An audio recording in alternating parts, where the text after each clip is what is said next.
Hello again, everyone, and thank you for joining us for this Wednesday's edition of Alaska Weather on the 9th day of February 2022. I'm David Percy. Up first, hazardous weather graphic. Not too much going on now, just a wind chill advisory for central western Arctic coast until midnight tonight or this evening for continued wind chills to 55 degrees below zero. And that's it. Everywhere else in the state, no watches, warnings, or advisories out. Satellite imagery showing a band of moisture dissipating, kind of breaking up as it moves eastward, northeastward there across the panhandle, and still dragging across the southern southeast coast. And then clouds lifting northeastward across all the eastern interior, spreading all the way up across the Brooks Range to the eastern Arctic coast with some areas of light snow all through that zone.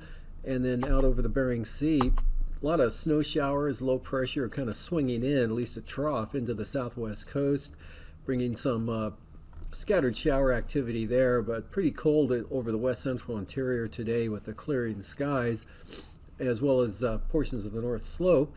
And moisture lifting northward from the Pacific there, as you can see with a warm front, bringing some snow into the central Aleutians, eventually the Fox Islands, just snow showers through the Alaska Peninsula. And the Pribilofs, kind of widespread area of light snow over much of the Bering Sea today. Low pressure pushing up to the eastern North Gulf Coast, moving inland, crossing the coastline there during the afternoon today. And that pulling colder air westward back in over south central Alaska from what we had yesterday. Temperatures down into the 20s and teens and 20s during the afternoon hours. And areas of light snow, again, extending all the way up to the eastern Arctic coast. Had rain heavy at times over the northern panhandle with the frontal system pushing in. And for tonight, weak trough hangs over the southern and southeast part of the state. So areas of mostly cloudy skies, areas of light snow and snow showers, especially along and east of and south of the Alaska Range down to the North Gulf Coast. Drying trend starting there for the panhandle as moisture moves off to the east and southeast, but a trough will keep a chance of snow showers going. The snowfall levels start to come down behind the frontal system moving through currently there, and so look for some snow showers over toward the eastern border, but amounts, the moisture really running out, and any amounts will be pretty light. Otherwise, low pressure develops along the eastern Arctic coast with that moisture surging northward, so warmer overnight lows up that way, and also daytime highs, but staying well below zero, but not quite as far below zero as you've been, with areas of light snow and low clouds and fog there that will extend right down to the northwest coast. Possibly some scattered light snow shower activity, variable cloud type of situation into the western Seward Peninsula, but the northern Bering Sea, light winds, cold temperatures, dry conditions there into the western interior as well, just some variable clouds. And next system, snow, wind on the increase, central eastern Aleutians, Alaska Peninsula, and late tonight that'll begin to edge in toward the Pribilof Islands, snow showers over the western Aleutians. And the outlook for Thursday, that front elongates eastward as another low drives northeastward, pushing warmer air and snow changing to rain over the Alaska Peninsula with increasing east and northeast winds. Same situation for Kodiak, light snow changing to rain, warmer temperatures, increasing east-southeast winds. Probably starting out more of a northeast wind, swinging around to more easterly in the afternoon, and that should push the temperatures up above freezing or into the mid to upper 30s, possibly, with light moisture developing along the North Gulf Coast, probably in the form of snow initially, with just some lingering scattered snow showers, as well as clearing periods, south central Alaska, lingering a little heavier there over the eastern Copper River Basin. And a chance of some snow showers over the northern panhandle, but dry with some sunshine, especially down over the southern areas. Clear and cold, central northern interior, back to the west coast, northern Bering Sea, with Arctic high pressure from the Russian Far East, ridging across the northern Bering into the western interior there, with that 1,035 millibar high sitting just north of Caltag. And then a trough clipping the eastern Arctic coast. That could kick the westerly winds up a little bit there. Could be brisk wind advisories there for the eastern Arctic coast with snow. Could be some blowing and drifting snow, but nothing too serious at this point. And snow showers, central western Aleutians. Outlook for Friday. Low pressure drifts up to the Alaska Peninsula there. Another low anchored out over the west central Aleutians. Look for rain and showers from Adak eastward to the Fox Islands. Mixture of precipitation for the Alaska Peninsula. Rain, Kodiak Island, rain at sea level. Mixed precipitation with any elevation at all. And mixed rain and snow developing on the North Gulf Coast. Rain pushing into the Panhandle once again. Some of that could start as snow, especially the higher elevations and inland areas and northward. With widespread area snow developing, pushing into about the southern half of Alaska, even pushing north of the eastern Alaska Range, up across the upper Tanana Valley 40-mile country, north of the Chena area, White Mountains, all the way up to and just north of the Yukon River. Staying clear and cold, though, for the Koyukuk, Kobuk valleys, northern Bering Sea, St. Lawrence Island, light winds and cold temperatures, North Slope Arctic coast, but variable clouds, possible fog there for the Arctic coast, light wind conditions, and snow showers pretty prevalent there west of Adak out to Chimney-Attu. And for the lows tonight, looking 20 to 45 below for the North Slope and the Arctic coast. In the minus 20s, though, for the Brooks Range into the interior, and 15 to 20 below for the eastern interior. 20 to 25 below out toward the Seward Peninsula and St. Lawrence Island area. 15 to 20 below for the Yukon-Kuskokwim Delta. And lower to mid minus 20s for the Kuskokwim Valley. Susitna Valley, 0 to 10 for the lows, and 0 to 10 below for Bristol Bay for your overnight lows. And in the 20s for the Alaska Peninsula, upper 20s for the Fox Islands, lower to mid 20s Adak and Atka, as well as Chimney-Attu, and single numbers for the Pribilofs. Upper teens, Kodiak Island, and mild mid to upper 30s for the Panhandle. And for tomorrow, again, colder air coming in. There's the lowering snowfall level, so your high's not much higher than your overnight lows, except maybe lower 40s down toward Craig, Klawock, Heidelberg, and Metlakatla. Otherwise, in the mid to upper 30s, lower 30s for the North Gulf Coast. 15 to 25, south central Alaska, and north and west of the Alaska Range, staying below zero, but not quite as far. And you can see still below zero, but in the teens to near 20 below Brooks Range southward. North of the Brooks Range, 15 to 25 below for your highs. Followed by lows, 25 to 40 below, call it. Lower 40s again, below zero there for the upper Yukon Valley. 40 to 45 below there to Arctic Village and toward Bettles. And 35 to 40 below for the Kobuk, Koyukuk Valley areas. 20 to 30 below for the Seward Peninsula. And near 20 below St. Lawrence Island.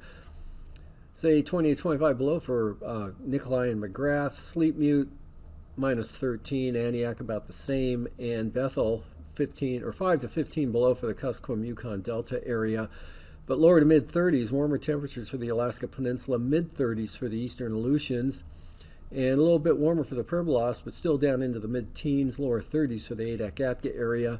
And back below freezing for many areas of the southeast coast, some areas dropping into the upper 20s, especially Juneau northward over towards Yakutat. Highs Friday afternoon, mid-teens for the Copper River Basin, lower to mid-20s south central Alaska, but lower 30s down along the coast, Seward to Homer, Seldovia, near 40 for Kodiak, Middleton Island, and mid-30s northern Panhandle, lower to mid-40s down to the south and out toward the coastline. Well below zero north of the Alaska, well near zero in the Tanana Valley. And now, aviation weather around Alaska. Flying weather IFR, northern half of the state on out to the Arctic coast, with marginal VFR through the central interior, along the Alaska Range into northeast Bristol Bay, Kodiak Island, Alaska Peninsula, IFR pushing northward across the central eastern Aleutians to the western Alaska Peninsula near Cold Bay, northward to St. Paul Island. Otherwise, the western northern Bering Sea, VFR, except for the IFR around St. Lawrence Island, across the Seward Peninsula. Upper Tanana Valley, 40-mile country, VFR, eastern Copper River Basin, marginal North Gulf Coast, and the Panhandle, all VFR. Thursday morning, quite an improvement down that way. And for Thursday afternoon, high pressure keeps the southeast coast in the VFR zone. Marginal VFR increasing along the North Gulf Coast, Kenai Peninsula, southern Cook Inlet, creeping up to the Wrangell Mountains through the Coast Range there. Otherwise, VFR in the interior with marginal VFR, Seward Peninsula, Kobuk-Selawik Valleys, Noatak Valley, northwest coast, IFR, western and central Arctic coast, and then up and around, back down toward Dead Horse, eastward to Kaktovik and Barter Island. But the central north slope looking pretty good, VFR. That holds through Friday, although some IFR now showing up western and central Arctic coast, but VFR east side. Scattered areas of marginal VFR through the central interior, and really solid area of IFR over the Bering Sea there. Southern, central Bering Sea, all of the Aleutians, Alaska Peninsula, Kodiak Island, up into Kamishak Bay, southern Kenai Peninsula, trying to push into Resurrection Bay. Probably Kane's Head may or may not make it up to Seward, but covering Prince William Sound to Whittier. Portage, marginal, Girdwood, VFR westward into northern Cook Inlet and the Manuska Valley, southern Susitna Valley, VFR, IFR, Copper River Basin, and the Panhandle, increasing marginal VFR in the north coast. For the afternoon Friday, solid IFR for the Panhandle, North Gulf Coast, Prince William Sound, southern Kenai Peninsula, southern Cook Inlet, Kamishak, Kachemak Bays, Bristol Bay, up into the southern Kuskokwim Valley, Yukon Delta, or Kuskokwim Delta, Yukon Delta VFR northward along the entire river there until you get over toward Eagle, a little bit of marginal VFR there. Otherwise, pretty good VFR all the way up to the central Arctic coast, and you catch some marginal VFR there with possible IFR around the Liktok. And then southern central Bering Sea, IFR, but looks like some VFR nudging up into Adak and possibly Atka. And for the passes, Anatuvik, VFR, looking good for Adigan as well, good VFR there. Lake Clark and Merrill, VFR either approach and rainy, VFR day coming up, same thing for windy. Isabel, VFR, Mentesta, possible marginal VFR southern entrance. Otherwise, through the pass and out the north side there, VFR. Tanita, VFR either side. And Portage, occasionally marginal. And Chilcoot and White, VFR. Freezing levels, 2,000 feet southern Panhandle, but the surface there north of Yakutat and into the southeast Copper River Basin, back down across Kodiak Island, right along the Aleutian chain. And as far as icing goes, a band coming up into southern Alaska, especially the North Gulf Coast, west of Elephant Cove, and across Prince William Sound, Cook Inlet, Kenai Peninsula, across the southern Kuskokwim Valley to the southwest coast, and then another band kind of merging up there over the southeast Bering, Alaska Peninsula, but pushing up across Kodiak Island in the afternoon.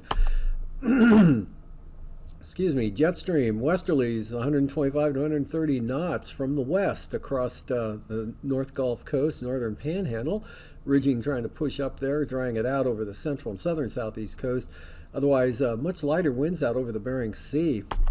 And 9,000-foot wind flow chart showing westerlies 45 to 65 knots through the south central interior. Pretty light out along the Yukon Delta coast, but picking up to 45 knots over the northern Kuskokwim Valley, and then 65 knots for the upper Tanana Valley across the Chena Ridge area, and then turning northwest at about 55 to 60 knots there across Lynn Canal down toward Juneau and Skagway, Wrangell on toward Misty Fjords and into western Canada.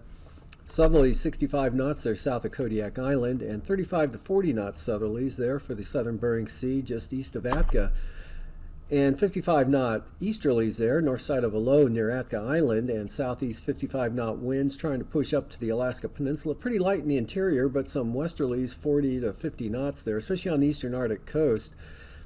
And turbulence, widespread moderate chops, southern Alaska, northern Panhandle, the central interior, and up along the northwest coast. After the break, I'll be back with the marine forecasts. Welcome back to another edition of Alaska Weather Facts. I'm meteorologist Dave Snyder. As you well know, you can get forecast information for any day of the week. Today, tonight, tomorrow, out to 6 or 7 days. It includes the high and low temperature, the wind direction, the chance of rain or snow in your part of Alaska.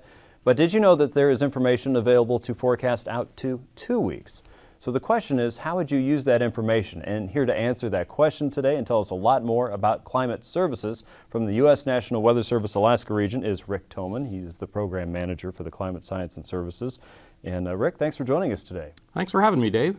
How would we use information that is out to 2 weeks instead of just the high and low and the chance of rain? Well, Dave, as we move out in time, of course, forecasts become more uncertain.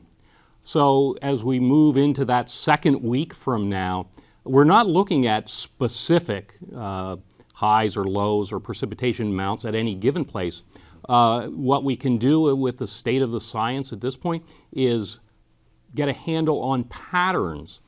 So we can say things like increased chances for stormy weather in the Bering Sea in 2 weeks, or we've been in a cold weather pattern, looks like 8 to 10 days from now, that pattern's going to change. Those are the kind of forecasts that we can currently make in that second week. So you're increasing lead time for perhaps big or small weather events and telling us the likelihood of maybe more coastal storms or wind events in some areas? Those are the kinds of things that that we hope to be able to let Alaskans know in the second week forecast. And if you have an activity or an event that you would find that kind of advance notice useful, whether it's moving stuff off of the beach, whether to go out hunting or to come back from camp, those kind of decisions, the week 2 provides the opportunity for you to get a handle on that kind of information. Okay. What other type of weather impacts that we're familiar with might Alaskans use climate services for? Well, in the forecast realm, we can go provide some information from this week 2, say the 8 to 14 day period, on out to the monthly and even seasonal time scale. Now, those monthly seasonal forecasts are still kind of just really very much pattern dependent, and the amount of detail that we can provide at this point is still pretty limited. Generally, indications of how temperature and precipitation will fall in maybe above normal, below normal kind of range. But in the week 2 period, we can be considerably more specific than that as far as the general patterns and really the impacts on Alaskans. Okay, so we would be talking about generalizations there that would tell us that the period might be more stormy, might be more hot, more dry, more cold, and situations like that. That's correct. So we're not going to be able to say in which community, for instance, there's the threat of coastal flooding, but we can often be able to tell we're moving into a pattern that would be conducive to big Bering Sea storms. So if you're in an area that could potentially impact you, you'll want to pay attention to the weather forecast. Okay. Now, every day and every hour of the day, the National Weather Service is working on a forecast for the next day. But how do you start your forecast process for that extended period that goes out beyond 7 days? Well, the way things work right now, we start off with the expected general flow pattern for Alaska and the whole world, really, and then we narrow that down to Alaska. So we start off with the basic computer model forecast. There's quite a few different computer models that we look at, bring those together. And then another important part of that is we attempt to assess the confidence. The reality is often 2 weeks away, the computer models are very divergent. They have lots of different solutions, and that's an indication that we don't have much confidence. But when we see more agreement in that time frame, and when that agreement is a pattern that will be potentially very impactful for Alaska or is a big change from what we've been in, that's when we can then take that expected pattern. We have computer models forecasting it. We've assessed the confidence. Now we can move that forward. How, using our experience as Alaskan weather forecasters, how does that typically play out for Alaska? So is this a stormy pattern for the Bering Sea? Is this an extra rainy period for Southeast? Is this the kind of pattern that generates strong winds potentially in the Anchorage Bowl? Is this a deep cold pattern for the interior?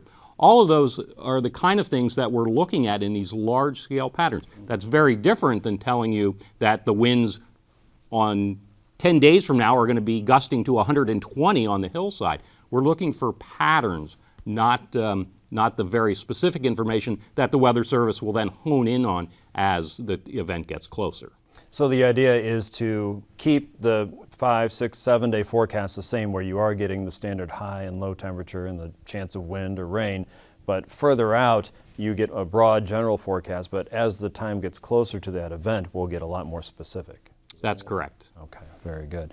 So how can people use this information if I am out in the bush and I want to see, is a coastal storm expected in my region, or is a chance for that improving over the next 2 to 3 weeks? Where could I go to get information like that? When we see that potentially impactful or a big change in the weather is coming 8 to 14 days out, typically we will start to highlight that on the Weather Service Facebook site. We might produce a YouTube video highlighting that, linking that on our Facebook site. So often at this point, we don't have much to say in that because we're really looking for those forecasts of opportunities. But one thing we can say very likely as we go through the next 2 or 3 years, there'll be more and more of this kind of forecast information available in that week 2 time frame. Okay, and something that emergency managers and city planners and folks in villages might be interested in keeping an eye out for, looking for that information to be headlined, whether that's on social media or perhaps through the National Weather Service channels there to get information from you to make better plans a little bit longer term and make better preparations in the event that things become a little bit more unsettled. Absolutely.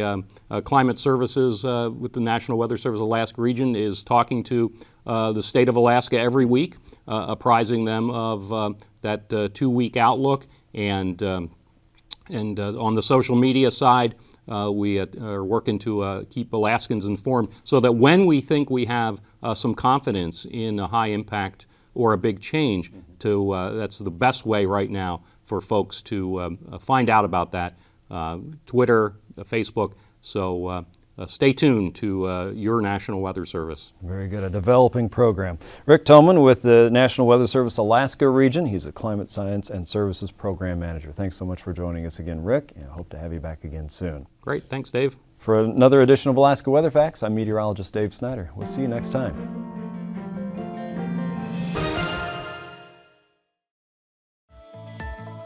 And now, marine weather around Alaska. Welcome back. Look for pretty light winds along the south coast of the outer coastline of the Panhandle tomorrow, north to northwest, 15 knots. Seas around 18 feet. A little bit windier on the north coast. Westerlies 20 to 30 knots. Seas just under 20 feet.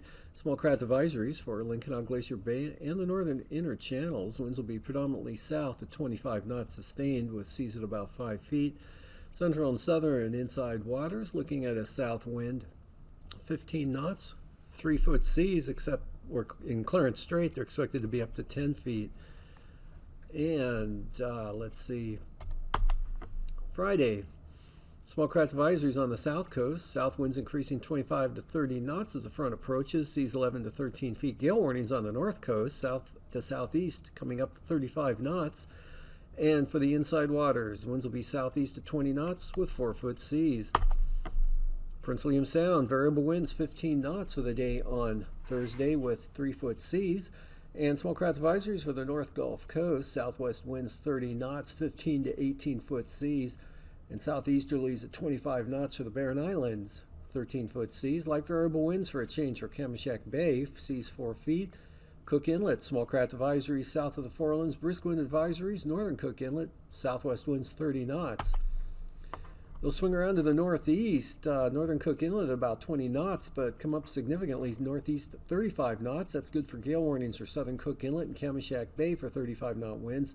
South at 40 for the Barren Islands and the North Gulf Coast, gale warnings out. Southeast winds 35 to 40 knots, strongest around Middleton Island, seas running 14 to 15 feet.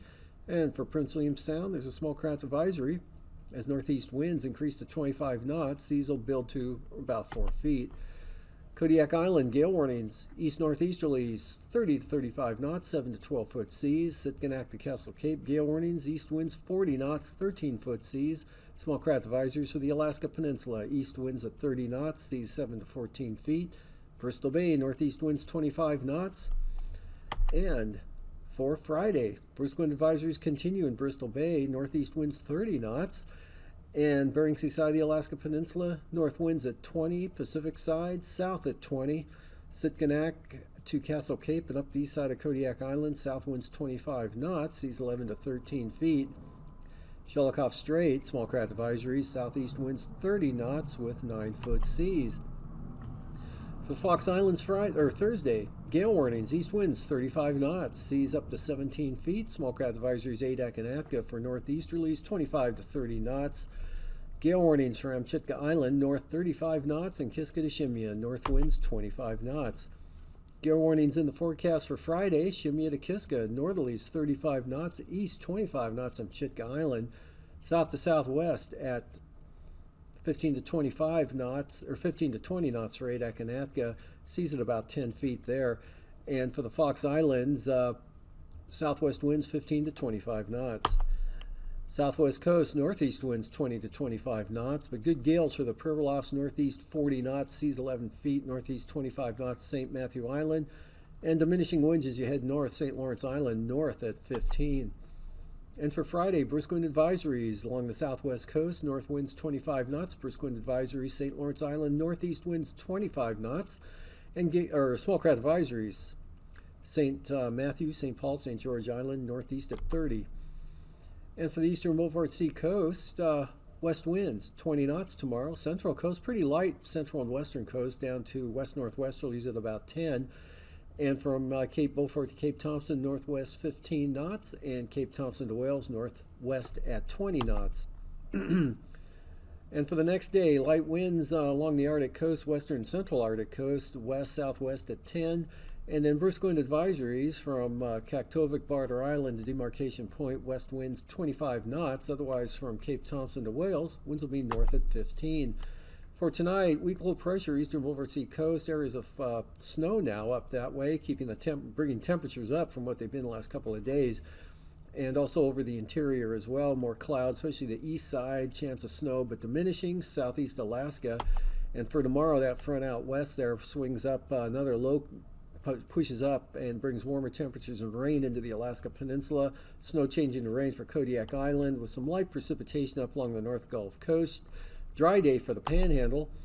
That'll be replaced by more wind and rain on Friday with the next weather system. Another push of warm air into the North Gulf. These forecasts are for planning purposes only. Call 1-800-WX-BRIEF for a formal pre-flight briefing. Always file a flight plan before you go flying. The U.S. Coast Guard Auxiliary urges you to leave a float plan with a friend or the harbor master before you go boating.